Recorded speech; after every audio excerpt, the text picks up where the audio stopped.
Assalamualaikum warahmatullahi wabarakatuh. Kembali lagi di channel Berita Mistis. Untuk kisah kali ini ada sebuah cerita yang ditulis oleh akun Twitternya Emak atau akun yang bernama @desiprayogo1. Dan untuk kisah yang akan saya bawakan kali ini yaitu sebuah cerita yang berjudul Rumah Berhantu. Sebelum kita masuk ke ceritanya, tekan dulu tombol like video ini dan jangan lupa tekan juga tombol subscribe channel ini dan nyalakan juga lonceng notifikasinya agar tidak ketinggalan cerita-cerita baru dari channel ini. Dan bagi teman-teman yang ingin membaca langsung ceritanya, nanti silakan saja kunjungi linknya yang nanti akan saya sertakan di kolom deskripsi. Dan seperti apa untuk kisah kali ini? Langsung saja kita simak berikut ini.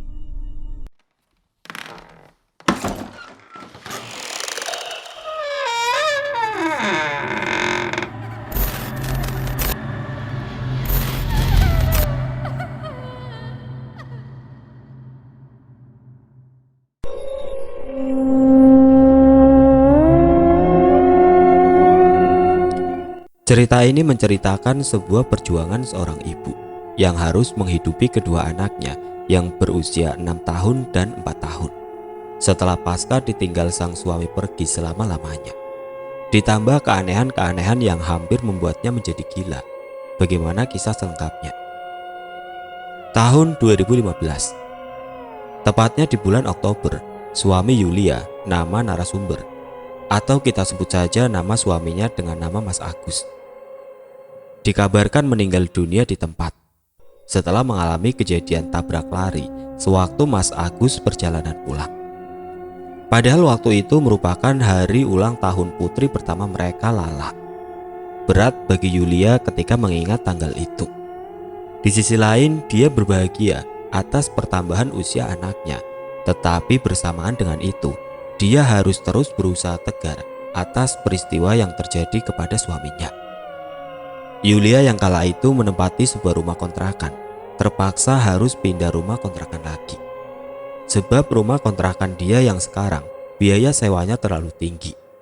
Mau gak mau Yulia harus membawa kedua anaknya untuk pindah ke rumah kontrakan yang sekiranya harga sewanya sesuai dengan dirinya. Bermodalkan uang duka cita dari tempat kerja suaminya, Yulia mulai mencari informasi seputar rumah kontrakan terdekat. Dia terus mencari, yang penting rumahnya tidak boleh jauh-jauh dari rumah lamanya. Karena sekolah TK atau taman kanak-kanak Lala, lokasinya tidak jauh dari rumah lama mereka. Selain mencari informasi dari internet, Yulia juga mencoba bertanya ke satu persatu temannya. Bahkan dia tidak segan-segan bertanya ke ibu-ibu di tempat sekolah Lala. Ternyata semuanya berbuah manis. Soalnya Yulia mendapatkan satu informasi tentang rumah yang dikontrakan dari salah satu guru sekolah Lala. Rumah itu juga harga sewanya bisa dibilang murah sekali. Yulia sendiri tahu rumah yang dimaksud sama guru sekolah Lala. Lokasinya sendiri ada di sekitaran area sekolah Lala saja. Bu guru Lala dulu pernah menempati rumah ini. Hanya sekitar 3 bulan stay di rumah itu, guru Lala memutuskan untuk mencari rumah lain karena di rumah itu hanya ada 2 tempat tidur. Sedangkan beliau setidaknya butuh rumah dengan 4 kamar tidur. Mendengar itu Yulia senang sekali. Apalagi dia tidak mendengar rumor aneh-aneh tentang rumah itu. Dalam hati Yulia yakin kalau rumah itu aman. Lagian 2 kamar bagi dia itu sudah lebih dari cukup untuk dirinya dan kedua buah hatinya. Setelah proses cari rumah selesai, planning Yulia selanjutnya adalah dia harus berpikir bagaimana caranya bisa menghasilkan uang. Walaupun harus disambit dengan mengasuh kedua anaknya, ingin banget Yulia bekerja di luar. Akan tetapi hal itu tidak mungkin terjadi. Karena mertuanya pasti akan menolak ketika dia dititipkan kedua anaknya kepada mereka. Soalnya Yulia selalu disalahkan atas meninggalnya sang suami. Yulia dianggap sebagai perempuan pembawa sial dan lain-lain. Sakit hati Yulia saat mendengar cacian dan hinaan seperti itu. Yulia tidak menyangka bahwa sampai detik itu keluarga suaminya masih belum bisa menerima dia dengan baik. Alasannya karena Yulia berasal dari keluarga yang sederhana. Ibarat kata kastanya tidak sama dengan keluarga sang suami, yang notabene memang keluarga berada semua. Suaminya dulu kekeh menikahinya walau tanpa restu dari seluruh anggota keluarganya. Justru yang membantu sang suami saat pernikahan dulu adalah teman-teman kerjanya. Keluarganya tidak ada satupun yang datang. Parahnya lagi, yang membuat Yulia benar-benar sakit hati dengan keluarga suaminya ketika mereka mengatakan kalau kedua anak Yulia ini bukan anak biologis mendiang suaminya. Sampai dikatakan, mohon maaf, anak haram. Padahal sejatinya semua anak yang terlahir itu fitrahnya suci. Anak-anak itu nggak salah apa-apa, tapi bisa-bisanya mereka berkata seperti itu. Saking jengkelnya, Yulia pernah menampar ibu mertuanya, merasa tidak dihargai keberadaannya. Itulah kenapa Yulia setelah menikah memutuskan untuk tinggal di sebuah rumah kontrakan. Bahkan di masa-masa sulitnya waktu itu, Yulia tidak berkenan menitipkan anaknya ke rumah mertuanya, daripada nanti berakibat fatal dengan kondisi mental sang anak. Sedangkan Yulia sendiri adalah anak yatim piatu. Dia memiliki satu orang adik perempuan. Tapi sang adik bekerja menjadi TKW di Hong Kong. Sang adik memang tidak membantu Yulia menjaga anaknya. Tapi sang adik kerap membantu Yulia dari segi finansial. Yulia sendiri juga tidak memiliki saudara satupun di kota ini, karena dia adalah seorang pendatang. Dia pindah ke kota ini semenjak menikah dengan suaminya. Ingin rasanya Yulia balik ke desa, tapi di sisi lain Yulia berpikir kembali kalau di desa perputaran ekonominya tidak pesat seperti di kota. Ruang lingkupnya pasti begitu-begitu saja. Di tengah dilema besar yang dia rasakan, Yulia memutuskan untuk stay di kota itu dan pindah ke rumah kontrakan rekomendasi guru Lala. Lalu bermodalkan satu buah mesin cuci yang dia miliki, nantinya Yulia berinisiatif akan membuka jasa laundry kiloan, supaya dia bisa menghasilkan uang sembari menjaga kedua buah hatinya, Lala dan Leon, anak kedua yang masih berusia 4 tahun. Berat banget bagi Yulia ketika ada di posisinya waktu itu. Tapi kalau nggak ada gebrakan seperti ini, mau sampai kapan? Sedangkan dia dan kedua anaknya butuh makan. Kebutuhan kedua anaknya juga banyak. Sekarang sudah tidak ada lagi tempat untuk berpangku tangan. Dia hanya bisa berdoa sama Allah. Ya Allah, mantapkan niatku, permudah segala urusanku dan lindungi aku juga kedua anakku. Amin. Masuklah ke hari di mana Yulia mulai pindah rumah. Sesuai arahan dari keluarganya, Yulia harus pindah rumah di hari yang mana hari itu sudah dihitung sama keluarganya di desa. Tujuannya untuk mencari keselamatan dan juga supaya nyaman saat menempati rumah baru. Bagi masyarakat Jawa, kalau ingin pindah rumah atau menempati rumah baru, itu pasti ada hitungannya sendiri. Setelah menemukan tanggalnya, Yulia segera mencari informasi jasa pengangkut barang pindahan.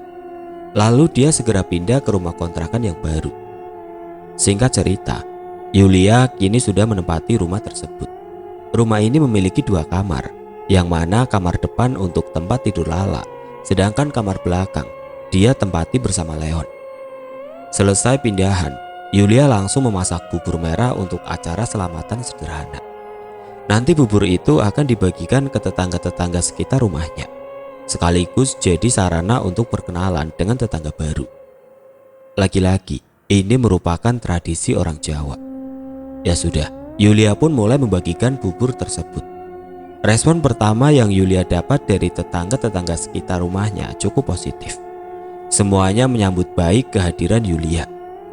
Akan tetapi, ketika tetangga-tetangganya itu melihat ke arah Lala, mereka semua memiliki pendapat yang sama. "Kamu harus sering usap-usap anakmu ini dengan jalan lahirnya," ucap para tetangganya. Yang Yulia tahu tentang mitos tersebut, biasanya digunakan ibu-ibu di Jawa supaya anaknya tidak terkena sawan. Yulia sendiri merespon hal itu dengan baik. Di lain sisi dia sendiri bingung, memangnya Lala kenapa? Apalagi saat dia mengantar bubur yang terakhir ke rumah Bu Nining. Bu Nining juga mengatakan hal yang sama. Bukan sesuatu hal yang aneh. Biasanya kan anak kecil itu cenderung masih sensitif dengan sosok-sosok tidak kasat mata. Bisa jadi maksud mereka baik, Hanya saja Yulia yang masih belum paham. Selesai bagi-bagi bubur di siang harinya, malam pun datang. Ini merupakan malam pertama Yulia dan kedua anaknya menempati kontrakan baru. Menurut Yulia sih, sama saja seperti kontrakan dia yang lama. Bedanya yang ini lebih kecil. Ya semacam rumah kontrakan sederhana. Tadi sore Yulia juga sudah memberitahu tetangga-tetangga sekitar kalau dia membuka jasa laundry. Harapannya semoga usaha laundry ini berjalan lancar, sehingga dia tetap bisa memenuhi kebutuhan kedua anaknya. Malam pertama pun semuanya berjalan dengan baik. Walau sesekali Leon kerap rewel di atas jam 1 dini hari, Yulia tidak menganggap hal itu aneh. Bisa jadi saat Leon sedang tidur, ternyata dia mimpi aneh, makanya sampai rewel tengah malam. Adzan subuh pun berkumandang. Yulia keluar kamar dan mulai memasak nasi untuk makan hari itu, serta menyiapkan sarapan untuk anak-anaknya. Ketika berjalan ke arah dapur, Yulia melihat lampu ruang tengahnya menyala. Jalanlah dia ke depan, berniat mematikan kembali lampu tersebut, soalnya masih subuh juga. Mungkin bisa jadi semalam dia lupa mematikan lampunya. Begitu dia berjalan ke depan, dia melewati kamar Lala, di mana pintu kamar Lala terbuka lebar. Dia melihat ke dalam dan ternyata Lala tidak ada di kamarnya. Panik Yulia subuh itu. Langsung dia berjalan ke ruang tengah. Siapa tahu Lala tidur di sofa. Ternyata dugaan Yulia benar. Untuk kesekian kalinya Lala tidur di sofa. Gak pakai lama dia peluk Lala sampai membuat anaknya terbangun. Setiap Lala ditanya kenapa dirinya tidur di ruang tamu, pasti jawabannya sama. Papa datang lagi bunda, wajah papa serem, Lala takut. Lala sudah suruh pergi, tapi dia gak pergi-pergi bunda, makanya Lala pindah saja ke sini. Rasanya sedih perasaan Yulia ketika mendengar anaknya berkata seperti itu. Padahal sudah 2 bulan berlalu, tapi Lala masih mengatakan hal yang sama. Karena di luar dingin, Yulia mengajak Lala untuk melanjutkan tidur di kamarnya. Semenjak hari itu, entah kenapa Yulia berpikir sebaiknya Lala jangan tidur sendiri dulu. Bisa jadi masih ada trauma pasca meninggalnya sang suami, makanya membuat Lala sering berhalusinasi. Takutnya hal itu bisa bahaya untuk kesehatan mental Lala ke depannya. Hari itu berjalan cukup baik. Usaha laundry Yulia ternyata mendapat respon dari tetangga. Pagi itu sudah ada 3 tetangga yang mencucikan baju mereka di tempat Yulia. Dari situ semangat Yulia bertambah. Dia yakin kalau usaha laundrynya pasti berjalan dengan baik. Setelah mengantar Lala ke sekolah, Yulia mampir ke tempat orang jual sabun-sabun untuk laundry dan setelah itu pulang supaya dia bisa segera bekerja. Sambil ditemani Leon di rumah, Yulia dengan sabar mengerjakan tanggung jawabnya sebagai orang tua tunggal untuk kedua anaknya. Akhirnya setelah berjam-jam lamanya, semua cucian itu beres dan kini dia tinggal menjemput Lala ke sekolah. Yulia meletakkan Leon ke dalam kereta dorong dan mereka mulai berjalan menuju TK tempat Lala bersekolah. Setibanya di sana, ternyata Lala sudah menunggu kedatangan bundanya sambil bermain ayunan. Yulia berjalan mendekat ke arah Lala untuk diajak pulang bersama. Akan tetapi, Lala malah bersikap aneh sekali. Sewaktu Yulia hendak menggandeng tangan Lala, Lala malah menarik balik tangan bundanya. Melihat ada keanehan dengan buah hatinya, Yulia mencoba memahami posisi Lala. Mungkin ada yang ingin Lala katakan. Lalu Yulia duduk jongkok di dekat Lala sambil tersenyum. Tiba-tiba Lala mendekatkan wajahnya ke telinga Yulia dan anak umur 6 tahun itu berbisik seperti ini. Bunda, kita pindah rumah aja yuk. Lala gak mau di rumah itu bunda. Lala takut ketemu sama mereka. Apa? Mereka? Pikiran Yulia siang itu rasanya campur-campur. Terlebih saat Lala berkata seperti itu. Masalahnya, mereka yang disebutkan Lala ini siapa? Di situ Yulia mencoba memberi pengertian baik-baik. Di rumah itu gak ada siapa-siapa Lala. Cuma ada bunda, Lala sama Leon. Nanti kalau Allah sudah kasih bunda rezeki lebih, bunda janji akan ajak Lala dan Leon cari rumah yang bagus. Sementara ini kita tinggal di rumah itu dulu ya sayang. Dengan sikap keibu-ibuan, Yulia berusaha menenangkan sang anak. Meskipun di dalam hati ada banyak sekali pertanyaan yang terlintas. Terlebih Lala memang benar-benar sensitif. Sejenak Yulia teringat dengan pesan para tetangganya. Untuk kali pertamanya, Yulia mengusap wajah Lala dari jalan lahirnya sebanyak 3 kali. Yulia berharap dengan begitu bisa membuat Lala tenang. Barulah mereka bertiga jalan pulang. Syukurlah Lala tidak berkata aneh lagi dan mereka mulai bersih-bersih. Yulia segera menyiapkan makan siang untuk kedua anaknya.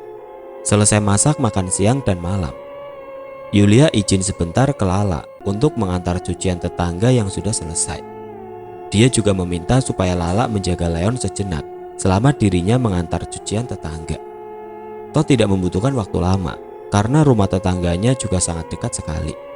Lala pun menyanggupi permintaannya. Barulah Yulia keluar sejenak untuk mengantar cucian tetangga. Gak lama kemudian Yulia berjalan balik pulang ke rumah.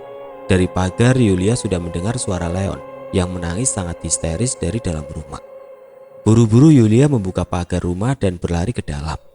Ketika dia masuk ke dalam rumah, dia sudah melihat Leon tergeletak di atas lantai sambil menangis dan tangannya masih memegang sendok makannya. Sedangkan Lala duduk meringkuk di pojokan. Lala seperti terlihat ketakutan akan sesuatu. Pandangannya menatap tajam ke arah Leon. Yulia langsung berteriak, "Astagfirullah Leon, kamu kenapa nak? Lala, adik Leon kenapa kok bisa jatuh begini?" Tapi di situ Lala tidak menjawab sedikit pun.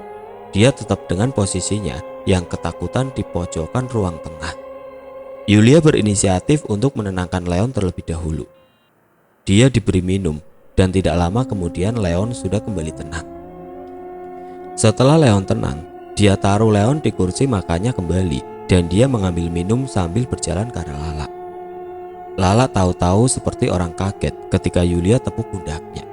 Seolah-olah Lala seperti baru tersadar kalau bundanya ini sudah pulang ke rumah.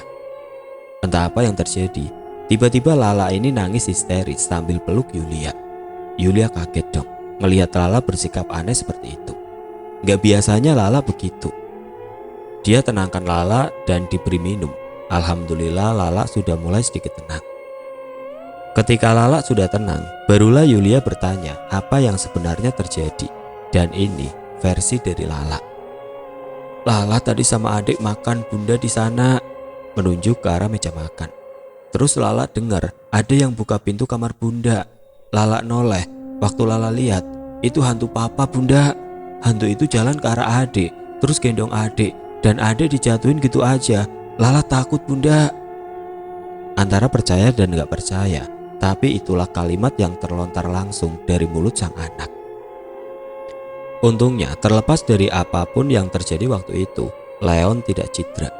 Dia sudah dibawa ke dokter dan dokter sudah memeriksa kalau kondisi kepala Leon baik-baik saja. Tapi Yulia tidak sadar kalau dari hal itu makin lama makin ekstrim.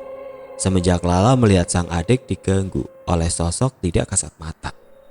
Entah mengapa, Lala lebih sering terlihat berdiam diri dan tidak banyak bicara. Ada masa di mana Lala seolah sedang bermain sendiri setiap tengah malam. Lalu diakhiri dengan suara tangisan. Kadang di tubuh Lala kerap terlihat biru-biru. Sebagai seorang muslim, Yulia mencoba menggelar acara doa bersama di rumah itu secara sederhana.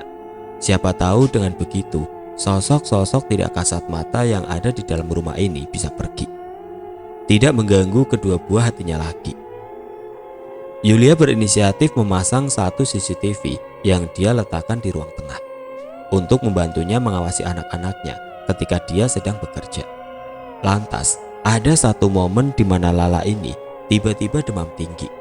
Wajahnya tiba-tiba pucat dan muntah-muntah. Yulia yakin banget kalau tadi sepulang sekolah Lala baik-baik saja. Hingga malam harinya, tiba-tiba Lala mimisan dan itu kali pertamanya Lala mimisan.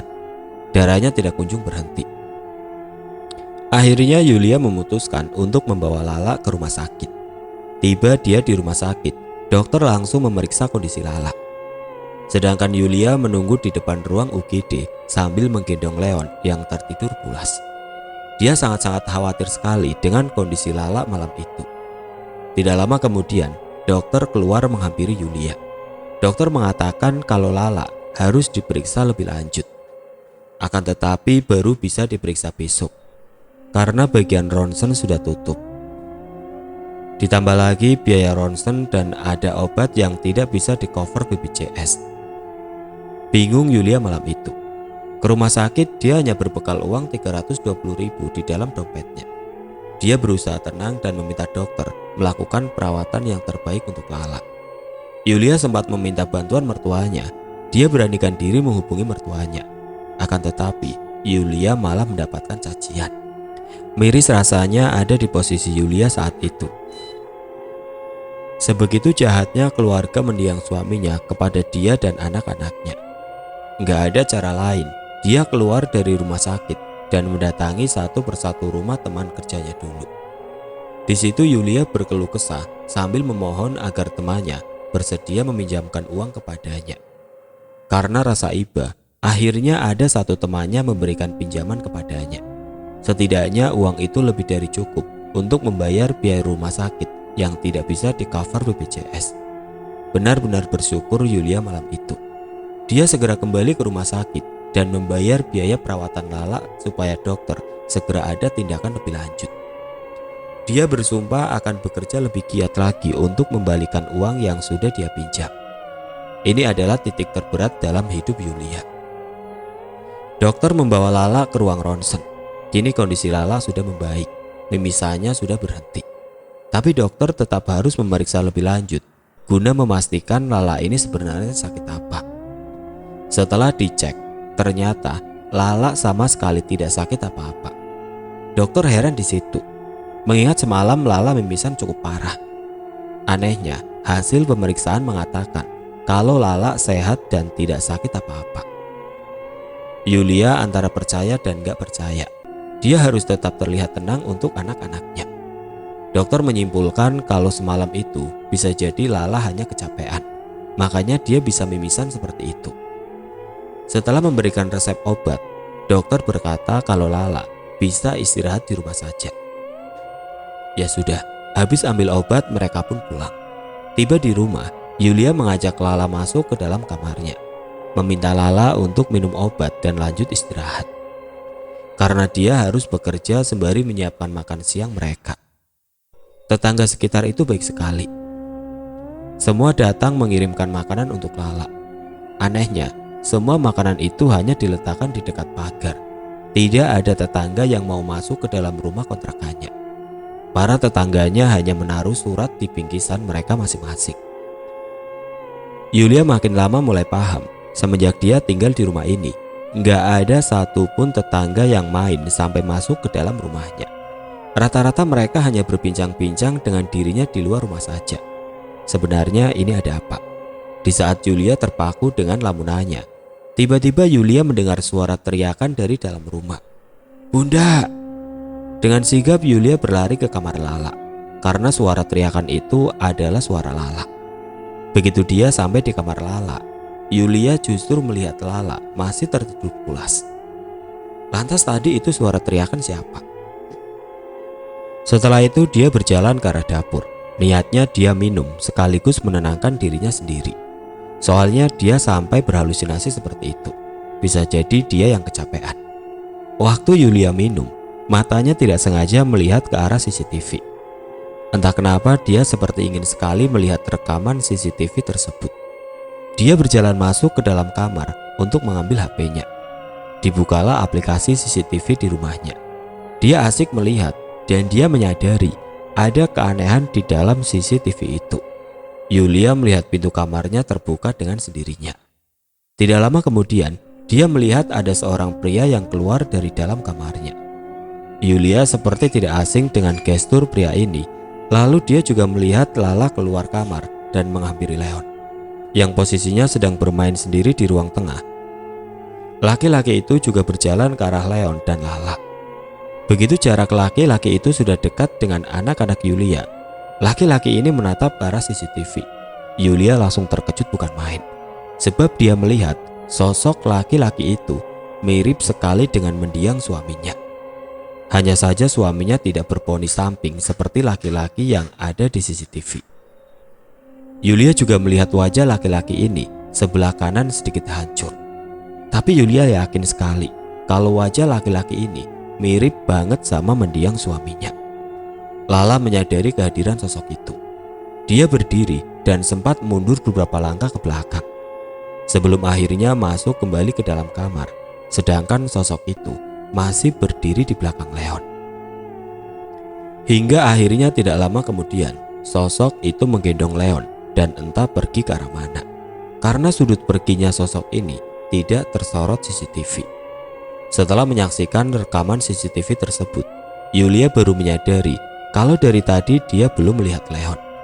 Dia juga tidak mendengar suara Leon sama sekali. Di ruang tengah hanya ada mainan Leon yang berantakan. Perasaan Yulia sudah nggak karuan. Dia masuk ke kamar Lala dan berniat membangunkan anak sulungnya itu. Begitu Yulia mendekat ke arah Lala, ternyata Lala ini nggak tidur. Justru anak umur 6 tahun ini sedang gemetar semua badannya. Yulia berusaha tenangkan Lala dulu. Dia tidak bisa bertanya kemana perginya Leon dikala kondisi Lala saja masih begini. Saat dipelukan Yulia, tiba-tiba Lala menangis histeris, di mana Lala berkata seperti ini. "Bunda, Lala minta maaf, Lala gak bisa jaga adik, Lala takut bunda." Yulia paham dengan posisi anaknya. Dia coba tenangkan Lala sekali lagi dengan berkata, "Oke, Lala gak apa-apa. Lala tahu gak kemana perginya adik? Bunda gak lihat adik di ruang tengah." Mendengar pertanyaan Yulia, tangis Lala pun mereda. Lala menatap mata Yulia dalam sekali. Setelah itu Lala berbisik ke Yulia, "Lala tahu adik di mana, tapi bunda harus janji sama Lala. Setelah ini kita pindah rumah." Lagi dan lagi Lala berkata seperti itu, selalu meminta untuk pindah rumah. Yulia tidak bisa menyanggupi apa yang Lala minta. Berhubung dia khawatir sama Leon, Yulia hanya menganggukkan kepala. Mendapat respon seperti itu dari bundanya, Lala segera bangun dan menggandeng tangan Yulia menuju ke sebuah tempat. Yulia ikuti kemana perginya Lala. Hingga mereka berdua berhenti di sebuah ruangan yang ada di belakang rumah ini. Yang Yulia tahu tentang ruangan itu hanyalah ruangan yang difungsikan sebagai gudang, tempat si pemilik rumah menyimpan barang-barangnya. Ruangannya juga terkunci dari luar. Bagaimana bisa orang masuk ke ruangan tersebut, tapi posisinya terkunci dari luar? Akan tetapi, Lala asik terus menunjuk ke ruangan tersebut. Di tengah keheningan mereka berdua, tiba-tiba Yulia dan Lala mendengar suara Leon menangis dari dalam ruangan itu. Ternyata apa yang dikatakan Lala benar, bahwa di dalam ruangan itu ada Leon. Yulia bingung dan sedikit panik. Dia tidak tahu harus bagaimana membuka pintunya. Ingin rasanya dia rusak, tapi takut jadi perkara. Akhirnya Yulia berinisiatif meminta bantuan para tetangga. Yulia berpesan kepada Lala untuk diam di situ sampai Yulia balik. Lala menganggukkan kepala dan Yulia segera mencari bantuan. Tidak berselang lama Yulia balik menuju ruangan tersebut bersama beberapa tetangga. Ada satu orang yang dipercaya memegang semua kunci rumah ini. Begitu tiba di situ, Yulia melihat Lala ketakutan untuk kesekian kalinya. Dia tenangkan kembali anaknya dan mengatakan semua akan baik-baik saja. Semua orang bisa mendengar tangis Leon dari dalam ruangan itu makin lama makin keras. Ditambah kalimat sakit. Yulia hanya bisa menangis mendengar itu sambil memeluk Lala. Orang yang memegang kunci rumah ini tidak bisa membuka gembok ruangan tersebut, di mana orang ini berkata kalau gemboknya pernah dijebol sama orang dan diganti dengan gembok yang baru. Makanya kunci gemboknya yang ada di orang itu gak cocok dengan gembok yang bapak ini pegang. Kini cara satu-satunya adalah merusak kembali gembok ruangan tersebut. Soalnya nyawa Leon ada dalam bahaya. Sekitar 4 percobaan, akhirnya gembok itu bisa dihancurkan. Aroma pengap langsung menyeruak keluar. Yulia berdiri dan sedikit berlari masuk ke dalam. Dia mendapati Leon tergeletak di atas tumpukan kardus-kardus bekas. Kulit Leon penuh sekali dengan luka cakaran. Melihat Leon terluka, Yulia berinisiatif langsung membawa Leon ke rumah sakit. Untung ada tetangga yang baik, mau mengantarnya ke rumah sakit detik itu juga. Tiba di rumah sakit, tubuh Leon dimasukkan ke dalam USG. Tetangga yang tadi antar langsung pamit pulang. Dia hanya bisa menunggu dokter di depan. Sesekali Yulia mendengar anak laki-lakinya menangis kesakitan. Sedangkan Lala dititipkan ke rumah Bu Nining, yang mana rumah beliau ada di samping kiri pas rumahnya. Tidak lama kemudian dokter keluar. Tak lama kemudian dokter keluar, di mana dokter memberitahu supaya Leon dirawat inap, agar memudahkan dokter memantau perkembangan lukanya. Dokter juga berkata, kalau luka cakaran di tubuh Leon itu hampir mirip sekali dengan luka cakaran dari sebuah kuku yang tajam sekali. Karena ada beberapa luka cakaran itu yang merobek bagian dalam kulitnya. Sekarang Leon masih tidur karena obat bius. Yulia disuruh menunggu sampai suster mengabarkan kalau sudah ada kamar kosong. Nanti baru Leon bisa dipindahkan ke kamar inap, dan setelah itu dokternya pamit pergi. Sore harinya, suster mengabarkan kalau Leon sudah bisa dipindahkan ke kamar inap. Setelah ikut memindahkan Leon ke kamar inap, Yulia meminta salah satu suster untuk menjaga anaknya sebentar, karena dia harus pulang ambil baju ganti sama menjemput Lala di rumah Bu Nining. Pulanglah Yulia ke rumah, dan waktu itu sudah masuk waktu surup. Begitu Yulia berjalan memasuki area rumahnya, dia berinisiatif untuk ke rumah Bu Nining saja dulu. Melihat kondisi Lala pasca semua yang sudah terjadi, sambil setengah melamun, gak kerasa Yulia sudah berdiri di depan gerbang rumahnya. Ekor mata Yulia seperti menangkap ada seseorang berdiri di latar depan rumahnya. Spontan Yulia berhenti dan melihat ke arah dalam rumah. Betapa terkejutnya Yulia ketika melihat ada sosok laki-laki yang mirip sekali dengan suaminya berdiri di depan latar rumahnya. Laki-laki itu berdiri menghadap ke arah Yulia sambil melambaikan tangan. Dengan cepat Yulia menundukkan kembali pandangannya dan melanjutkan perjalanan ke rumah Bu Nining. Dia terus istighfar dalam hati, berusaha menyadarkan dirinya sendiri kalau apa yang dia lihat itu bukan suaminya. Sosok itu memang mirip dengan suaminya, tapi Yulia yakin suaminya sudah tenang di alamnya. Di sisi lain, Yulia juga tidak mau munafik kalau dia begitu sangat merindukan sosok suaminya. Tangis Yulia pecah. Hampir edan rasanya Yulia ketika melihat sosok itu. Hampir juga dia frustasi akan hidupnya. Hampir saja dia terhasut dengan sosok itu, karena sempat terlintas di pikirannya kalau ingin sekali dia mengakhiri hidupnya sendiri. Merasa sudah lelah dengan semua ini, buru-buru dia tepis pikiran tersebut. Karena ada anak-anak yang masih membutuhkan figur orang tua di samping mereka, dia harus kuat untuk anak-anaknya. Apapun yang terjadi, dia harus tetap kuat untuk Lala dan Leon. Yulia akhirnya kembali optimis dan kini dia sudah tiba di rumah Bu Nining. Kedatangan Yulia disambut baik sama Bu Nining. Dia melihat Lala nampak bahagia sekali. Bu Nining juga bertanya tentang kondisi Leon bagaimana. Di situ Yulia baru tersadar kalau Allah itu baik sekali. Dia tidak memiliki keluarga di kota ini. Keluarga suaminya juga menolak kehadirannya.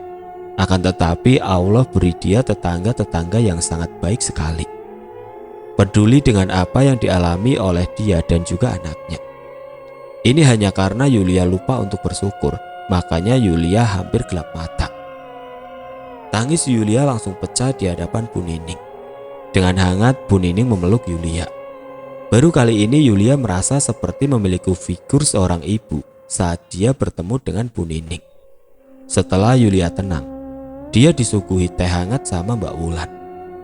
Mbak Wulan adalah anak pertama Bu Nining dan usianya hanya terpaut 1 tahun lebih tua dengan Yulia. Sedangkan anak kedua Bu Nining pergi ke Jepang karena dapat beasiswa kuliah di sana. Di rumah ini Bu Nining hanya tinggal bersama Mbak Wulan. Terlebih setelah suaminya pergi meninggalkannya demi perempuan lain. Jadi Bu Nining ini statusnya adalah orang tua tunggal untuk kedua anaknya. Dari sosok Bu Nining inilah Yulia kembali kuat untuk dua anaknya. Waktu mereka sedang ngobrol bersama, Bu Nining menceritakan background dari rumah yang Yulia tempati. Dulu rumah itu milik seorang pasutri. Tahun 2008, istrinya melahirkan seorang anak perempuan di usia kehamilan yang masih 8 bulan. Saat dibawa ke rumah sakit, ternyata bayinya tidak bisa diselamatkan. Karena kata dokter, bayinya belum siap lahir. Tapi gara-gara terjatuh di kamar mandi, sang istri mengalami kontraksi. Hingga akhirnya terpaksa harus melahirkan di saat kandungannya masih 8 bulan. Kalau kata orang Jawa, usia kandungan 8 bulan itu balik enom atau balik muda. Beda dengan kandungan 7 atau 9 bulan. Pasutri ini tidak terima dengan kematian anak mereka, hingga beredar rumor dari pembantunya kalau pasutri ini melakukan semacam ritual untuk membangkitkan jasad sang anak. Gara-gara itu, pembantunya memutuskan untuk resign karena takut. Padahal pasutri ini terlihat seperti pasangan yang sangat rajin beribadah sekali. Tidak pernah absen sholat maghrib dan isya di musola depan sana. Tapi balik lagi, kita hanya manusia biasa yang tidak bisa menghakimi surga dan neraka manusia lain. Gara-gara ritual tersebut, rumah itu mulai terlihat aneh. Ternyata pasutri ini bukannya berhasil membangkitkan anak mereka, justru mereka malah memanggil sosok yang jahat sekali. Sosok yang mereka panggil itu kerap bisa menyerupai orang yang sudah meninggal dunia. Merasa terus diganggu hingga menyebabkan halusinasi tinggi, pasutri itu akhirnya memutuskan untuk bunuh diri dengan menabrakkan mobil mereka ke jalur kereta api tidak berpalang. Hingga akhirnya rumah itu kosong dan diambil alih sama pihak keluarganya. Dulu ditempati sama salah satu keluarga, berhubung mereka selalu dihantui dengan sosok pasutri ini dan tangisan bayi di tengah malam. Akhirnya keluarga mereka memutuskan untuk menyewakan rumah ini. Keluarga yang pertama kali menyewa rumah ini selalu diganggu. Lalu keluarga ini memanggil orang pintar dan arwah yang menghantui mereka dikunci ke dalam ruangan. Ruangan itu adalah ruangan gudang, tempat Leon terkunci dengan cara misterius. Keluarga ini juga bilang kalau itu bukan arwah pasutri pemilik rumah ini, melainkan sosok jin yang bisa berubah wujud menyerupai manusia yang sudah meninggal dunia dan kita kenal. Semenjak sosok itu dikunci ke dalam gudang, benar-benar tidak ada lagi gangguan aneh-aneh terjadi. Sayangnya, setelah 4 tahun menempati rumah ini, keluarga itu harus pindah ke ibu kota. Lantaran suaminya dipindah tugaskan, rumah ini sempat lama kosong. Terus datanglah penyewa baru, pasutri dan ketiga anak laki-lakinya. Sang suami bekerja di sebuah pabrik dan istrinya adalah seorang guru TK. Anehnya, baru 3 bulan menempati rumah ini, mereka buru-buru pindah dengan alasan yang bisa masuk akal. Cuma warga sekitar mulai merasakan kejanggalan-kejanggalan yang kembali terjadi, sama persis seperti dulu. Suasana desa kembali sunyi, senyap, dan hawanya juga aneh aja gitu. Samar-samar kita semua kembali mendengar suara tangisan bayi dari arah rumah tersebut. Hingga akhirnya kamu menempati rumah ini bersama kedua anakmu. Lalu satu persatu anakmu mengalami kejadian di luar nalar. Di situ saya yakin banget kalau keluarga sebelum kamu yang menempati rumah itu telah melakukan kesalahan. Makanya mereka buru-buru pergi pindah rumah. Bisa jadi salah satu anak mereka yang paling bandel itu merusak gembok gudang belakang. Terus mereka mengganti dengan gembok yang baru. Makanya kuncinya gak cocok. Bisa jadi mereka mulai merasa ada keanehan dan ketakutan, jadi memutuskan untuk pindah rumah. Mendengar perkataan Bu Nining ada benarnya juga. Mungkin yang dimaksud Bu Nining adalah guru sekolahnya Lala. Orang itu juga yang merekomendasikan rumah tersebut. Berhubung Yulia tidak mau memperkeruh suasana, Yulia putuskan untuk tidak menambah omongan dan hanya diam mendengarkan Bu Nining berbicara. Bu Nining juga melarangnya kembali ke rumah itu dan malah menyuruh Yulia bersama anak-anaknya tinggal sementara di rumah beliau. Sebab Bu Nining takut Yulia dan anak-anaknya akan mengalami kejadian yang lebih parah dari ini. Yulia dengan senang hati menerima tawaran Bu Nining. Terlebih, dia juga harus memikirkan anak-anaknya. Jadi setelah kejadian itu, Yulia tinggal di rumah Bu Nining. Dan 1 tahun kemudian, saat uang Yulia sudah terkumpul, dia putuskan untuk mencari rumah kontrakan yang baru. Karena dia juga tidak enak hati kalau terlalu lama numpang di rumah Bu Nining. Apalagi Bu Nining tidak mau dibayar sama sekali. Malah Bu Nining selalu memasakkan makanan untuk Yulia dan anak-anaknya. Sampai sekarang hubungan Bu Nining dan Yulia masih terjalin dengan baik, selayaknya hubungan ibu dan anak. Berkat semangat dari Bu Nining juga, akhirnya Yulia bisa mengembangkan usaha laundrynya. Di Surabaya juga ada loh. Nanti kalau Yulia ke Surabaya, kita akan ngobrol-ngobrol bareng. Kondisi terkini rumah yang pernah Yulia tempati itu sudah seperti rumah berhantu. Seolah-olah tidak pernah dirawat, sekalipun rumahnya masih berdiri kokoh, tapi penampakannya sudah rungsep seperti rumah hantu.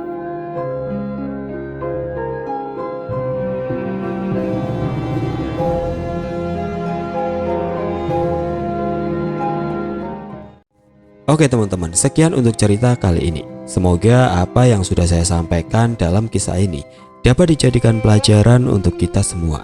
Dan bagi teman-teman yang baru bergabung, jangan lupa untuk like, komen, share, serta subscribe channel ini. Dan nantikan kisah-kisah horor berikutnya tetap di channel Berita Mistis. Wassalamualaikum warahmatullahi wabarakatuh.